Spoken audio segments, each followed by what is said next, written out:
आज हर celebrity loan app का प्रचार कर रही हैं। वो कह रही हैं आप हमसे लोन ले लीजिए, बैंक वाले कह रहे हैं कि आप हमसे लोन ले लीजिए, क्रेडिट कार्ड वाले कहते हैं कि सर क्रेडिट कार्ड ले लीजिए।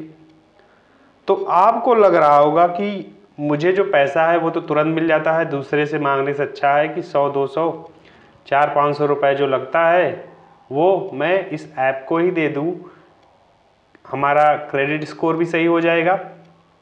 तो दूसरे से उधार लेने से अच्छा कि हम इस ऐप से ही उधार ले लें। लेकिन दोस्तों, जो लोन है वो एक ट्रैप है। जो लोन है वो एक ट्रैप है, वो एक जाल है। एक कहावत है कि लोन लेकर लोग अमीर भी बनते हैं और लोन लेकर लोग बर्बाद भी होते हैं। आज जितने बड़े बड़े लोग हैं, जितने बड़े बड़े बिजनेसमैन हैं, चाहे माल्या हो गए, नीरव मोदी हो गए, विजय माल्या हो गए, ये सब क्या है? ये सब डिफ़ॉल्टर हैं, बैंक के डिफ़ॉल्टर हैं। लोन लेकर गायब हो गए, लोन नहीं दे पाए।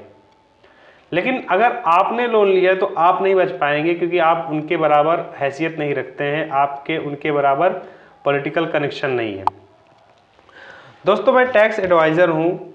आज मैं आपको रियल लाइफ एग्जांपल बताऊंगा कि मेरे 2 क्लाइंट हैं, कैसे उन्होंने अपनी लाइफ बर्बाद कर ली है लोन लेकर। आप सोच रहे होंगे कि लोन क्या होता है, मैंने लिया जमा कर दिया। लेकिन मैं आपको, मेरी एक महिला क्लाइंट है जो एक प्राइमरी टीचर है।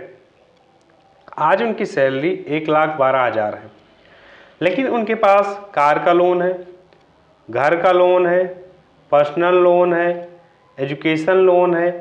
अपने वो उन्होंने अगर फीस बच्चे की सबमिट जमा करनी है तो उसके लिए भी लोन ले रखा है, बेटे को भी फार्मा कराना है तो उसके लिए भी लोन ले रखा है।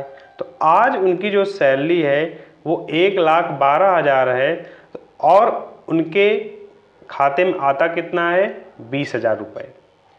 1,12,000 उनकी सैलरी है और उनके खाते में 20,000 रुपये केवल आता है। उनका खर्चा चलाना मुश्किल हो गया है।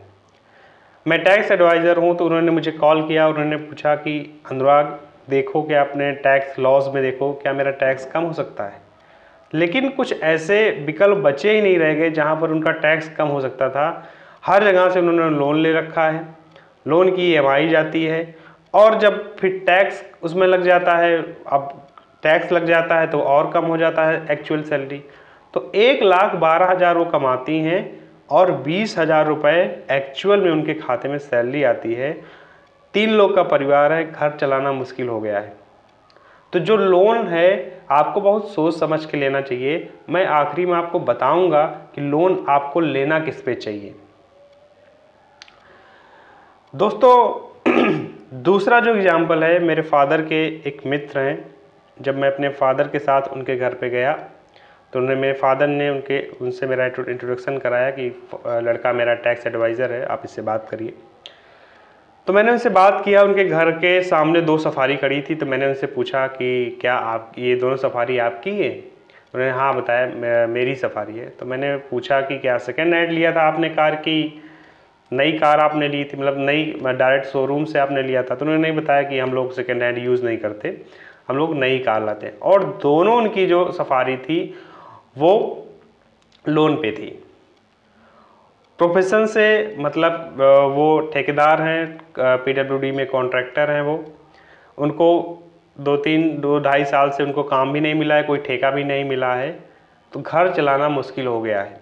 तो 2 ये एग्जाम्पल हैं जो मेरे क्लाइंट हैं। मैंने आपको 2 एग्जाम्पल दिया कि कैसे लोन लेकर लोग अपनी लाइफ ख़राब कर ले रहे हैं। मैंने आपको एग्जांपल दिया कि 1,12,000 जो सैलरी है बहुत ही डिसेंट सैलरी होती है, बहुत ही अच्छी सैलरी होती है। अगर 1,12,000 रुपये आप कमाते हैं तो भारत में जो रईस लोग आते हैं आप उसकी कैटेगरी में आते हैं। लेकिन अगर आपने समझदारी से लोन नहीं लिया, समझदारी से आपने मतलब सोच समझ के फैसला नहीं लिया, तो वो 1,12,000 यहाँ तक कि आप 2 लाख 3 लाख महीने में कमाते रहेंगे तो वो भी बेकार ही चला जाना है, आप लोन के जाल में फंस जाएंगे। अब दोस्तों, मैं आपको बताता हूं कि लोन लेना कैसे चाहिए। आप चाहे शादी के लिए लोन ले रहे हैं, चाहे आप बिजनेस के लिए लोन ले रहे हैं, चाहे कार के लिए लोन ले रहे हैं, या फिर किसी और पर्पज़ के लिए लोन ले रहे हैं, सब में आपको इंटरेस्ट देना पड़ेगा, आपके जेब से ही पैसा जाएगा।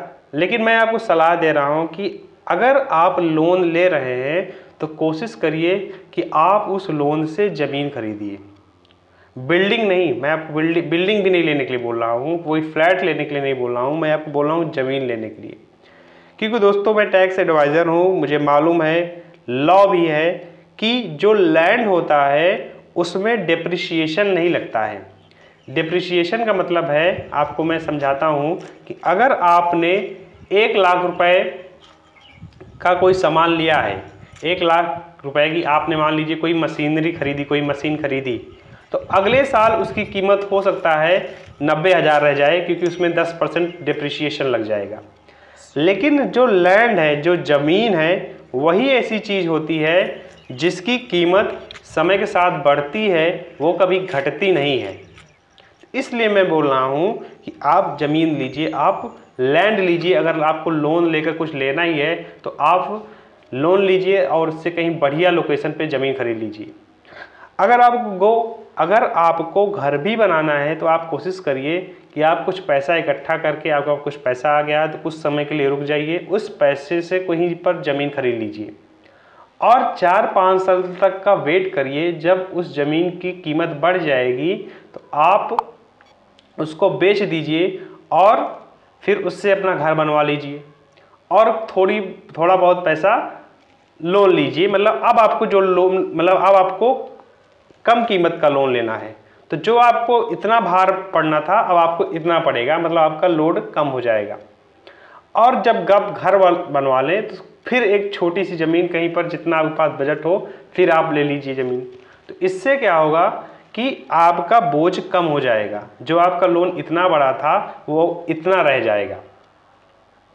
तो कभी भी आपको लोन लेना हो तो हमेशा ऐसी चीज़ पे लीजिए जो कि जिसका डिप्रिसिएशन ना होता हो, मतलब समय के साथ जिसकी कीमत घटती ना हो। और टैक्स की भाषा में एक ही ऐसी चीज़ होती है जिसकी कीमत समय के साथ बढ़ती है, वो होती है ज़मीन।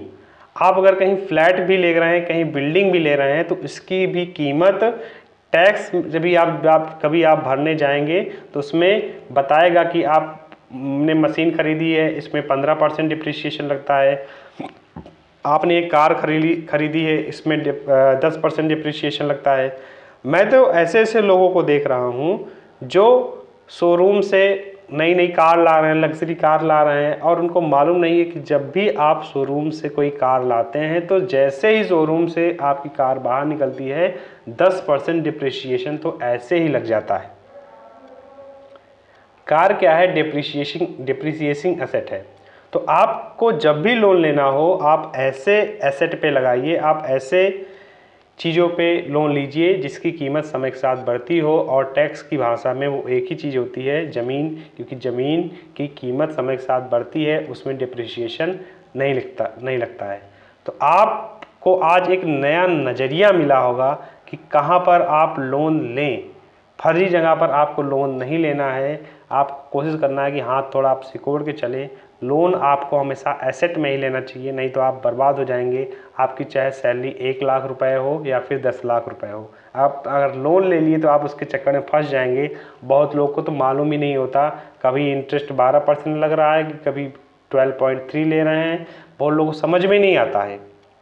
कभी आपकी EMI 12,000 जा रही थी, फिर अगले महीने 12,300 रुपये। मेरे पास बहुत से ऐसे केस आते हैं जहाँ पर उनका EMI एक कांस्टेंट नहीं होती, बैंक कभी भी कुछ भी काट लेती है।